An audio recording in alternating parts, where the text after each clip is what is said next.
আইফোনের apps hide করবেন কিন্তু কোনোভাবেই করতে পারতেছেন না, তাহলে এই ভিডিওটি আপনার জন্য। আজকের এই ভিডিওতে আমি দেখাবো কিভাবে আমরা আমাদের আইফোনের অ্যাপ লাইব্রেরি এবং হোম স্ক্রিনে যে অ্যাপসগুলো থাকে এগুলা হাইড করব। তো আমাদের কিন্তু স্পেসিফিক একটি অ্যাপস হাইড করার দরকার হয়। আপনি এই অ্যাপসের সাহায্যে বা এই সিস্টেমে একটি অ্যাপস আলাদাভাবে হাইড করতে পারবেন। তো চলুন দেখে নিই কীভাবে আমরা আমাদের আইফোনের যে কোনো অ্যাপস হাইড করতে পারি। প্রথমে আমরা চলে যাব আইফোনের অ্যাপস স্টোরে। অ্যাপ স্টোরে যাওয়ার পরে আমরা এখানে সার্চ করব screen time control, SCREEN control, CONTROL। তো স্ক্রিন টাইম কন্ট্রোল এটা লিখে সার্চ করব। এটা লিখে সার্চ করার পরে আমরা একটি অ্যাপস দেখতে পাবো স্ক্রিন টাইম কন্ট্রোল এটা। তো এই অ্যাপসটি আমরা ইনস্টল করব। যাদের ইনস্টল করা আছে জাস্ট ওপেন করবেন। ইনস্টল হওয়ার পরে আমরা অ্যাপসটি ওপেন করব। অ্যাপসটি ওপেন করলে এরকম একটি ইন্টারফেস আসবে যেখানে আপনাকে দেখাবে 3 days ট্রায়াল এবং সেভ 95% এরকম। তো আমরা এখানে এটা দেখে ঘাবড়াবো না, জাস্ট এখান থেকে লিমিটেড ভার্সন যে অপশনটি আছে এই অপশনে আমরা ক্লিক করব। লিমিটেড ভার্সনে ক্লিক করার পরে আমাদের কাছে কন্টিনিউ করতে বলবে, আমরা এখান থেকে কন্টিনিউ দিব। দেন এখান থেকে নোটিফিকেশন অ্যালাউ করে দিব। এখানে আমাদের যাদের ফেস আইডি আছে তারা ফেস আইডির মাধ্যমে, যাদের টাচ আইডি আছে তারা টাচ আইডির মাধ্যমে এই অ্যাপসটির অ্যাক্সেস নিতে পারবেন। তো আমি ফেস আইডির মাধ্যমে এখান থেকে অ্যালাউ করে দিলাম, দেন এখান থেকে ডান করে দিলাম। এখন এরকম একটা ইন্টারফেস আপনারা পাবেন, create a new focus. Just এখানে প্লাস আইকনে ক্লিক করবেন, করার পরে এখানে একটি নাম লিখতে হবে, আপনার টাইটেল কি থাকবে। তো আমি এখানে লিখলাম অ্যাপ হাইড, ঠিক আছে। দেন আমরা এখান থেকে কন্টিনিউ করব। এখান থেকে কন্টিনিউ করতে গেলে দেন নেক্সটে ক্লিক করতে হবে।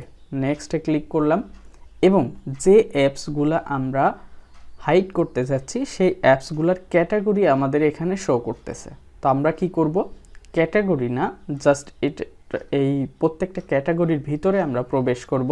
যেমন সোশ্যালের ভিতরে সোশ্যালের যতগুলো অ্যাপস আছে, সেটা হতে পারে ইউটিউব, ফেসবুক, এই টাইপের, এইগুলো আমরা স্পেসিফিক এখান থেকে হাইড করব। তো আমি এখানে যে তীর চিহ্ন আছে এটার উপরে টাচ করলে দেখতে পাবো যে সোশ্যালের ভিতরে যতগুলো অ্যাপস আছে বা লিস্ট আছে এখানে শো করতেছে। তো এখান থেকে আমি ফেসবুকটা হাইড করে আপনাদের দেখাচ্ছি। ফেসবুক হাইড করলাম। দেন এখান থেকে আমি টিকটকটা হাইড করব। তার আগে আমি আপনাদের দেখাই যে ফেসবুক অ্যাপটা আমার হোম স্ক্রিনে আছে কিনা। আমার হোম স্ক্রিনে দেখেন যে ফেসবুক অ্যাপ আছে, এখান থেকে টিকটক অ্যাপ আছে বা অন্য অ্যাপস আছে। তো আমি আপাতত দুইটা অ্যাপস আপনাদেরকে হাইড করে দেখাচ্ছি এবং চাইলে আপনি হোয়াটসঅ্যাপটাও হাইড করতে পারবেন। জাস্ট এখানে যে অপশন আছে এটাতে সিলেক্ট করে দিবেন, অর্থাৎ এই ক্যাটাগরি যে অ্যাপসগুলো আপনি সিলেক্ট করবেন সেই অ্যাপসগুলো হাইড হবে এবং আপনি পরবর্তীতে বুঝতেও পারবেন যে কোন কোন অ্যাপসগুলো আপনি হাইড করেছেন। দেন এখান থেকে ডানে ক্লিক করব। এখানে আমাকে বলবে যে এটা আমি পার্মানেন্ট রাখতে চাচ্ছি কিনা নাকি শিডিউল করে রাখতে চাচ্ছি, একটা নির্দিষ্ট সময়ে গিয়ে অ্যাপসটা হাইড হয়ে যাবে। তো আমি এখানে পার্মানেন্ট করে রাখছি। আপনি চাইলে এখান থেকে শিডিউল করে রাখতে পারবেন, তাহলে আপনার ইচ্ছা মতো সময় সেট করে রাখতে পারবেন। আমি এখানে পার্মানেন্ট যেটা করেছি এটা 24 ঘন্টা সপ্তাহে 7 দিন, অর্থাৎ প্রতিদিনই আমার এই অ্যাপসটি হাইড থাকবে। দেন এখান থেকে নেক্সটে ক্লিক করব।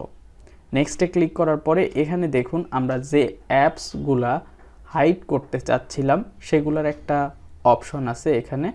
দেন আমরা এখানে আর কিছুই করব না, জাস্ট সেভ অপশনে ক্লিক করব এবং এখানে দেখব এই অপশনটি অন আছে কিনা।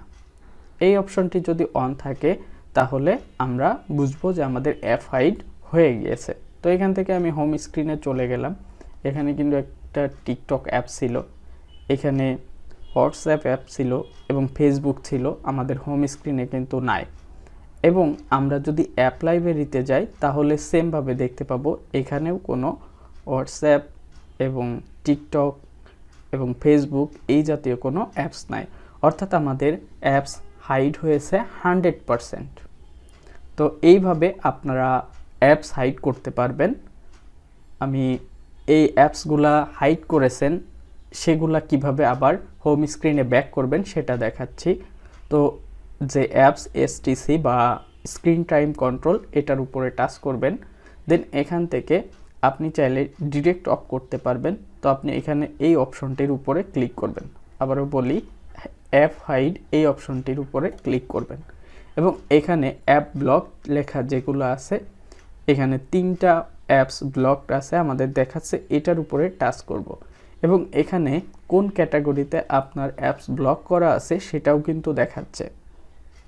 তো আমি এখানে সোশ্যাল ক্যাটাগরি থেকে ব্লক করছিলাম বা হাইড করছিলাম, সেটার সোশ্যালের উপরে আবার ক্লিক করলে আমার এই অ্যাপসগুলোর উপরে চেকমার্ক দেখাবে। তো এইগুলা আনহাইড করার জন্য আমরা কি করব, চেকমার্কটা তুলে দিব, দেন এখান থেকে ডান করে দিব। তাহলে আমাদের অ্যাপস এখন বর্তমানে ব্লক একটাও নাই। আপনি চাইলে যে কোনো একটি চেকমার্ক উঠায় দিলে একটি অ্যাপসই আনহাইড হবে। দেন এখান থেকে সেভ দিবেন এবং এখানে চাইলে আপনি তখন বন্ধ করে রাখতে পারবেন, অ্যাপ হাইড অপশন তখন অফ করে রাখতে পারবেন। তো এইভাবেই আপনারা অ্যাপসগুলা হাইড আনহাইড করতে পারবেন। দেখুন ফেসবুক অ্যাপ আবার ব্যাক করছে এবং টিকটক ব্যাক করছে, পাশাপাশি হোয়াটসঅ্যাপও ব্যাক করছে এবং এটা অ্যাপ লাইব্রেরিতেও দেখেন যে হোয়াটসঅ্যাপ, ফেসবুক, টিকটক এগুলা তাদের ক্যাটাগরিতে আবার ব্যাক করছে। তো এভাবে আপনারা চাইলে আপনাদের পছন্দের যে কোনো অ্যাপস হাইড করতে পারবেন। প্রয়োজনীয় অ্যাপসগুলো হাইড করার জন্য এই অ্যাপসটাই বেস্ট আমার কাছে মনে হয়। এই ছিল আজকের ভিডিও, আশা করি ভিডিওটি ভালো লেগেছে। এখনও পর্যন্ত আমার চ্যানেলটি সাবস্ক্রাইব না করলে এখনই সাবস্ক্রাইব করে নিন। দেখা হবে পরবর্তী ভিডিওতে, সে পর্যন্ত ভালো থাকুন, সুস্থ থাকুন, আল্লাহ হাফেজ।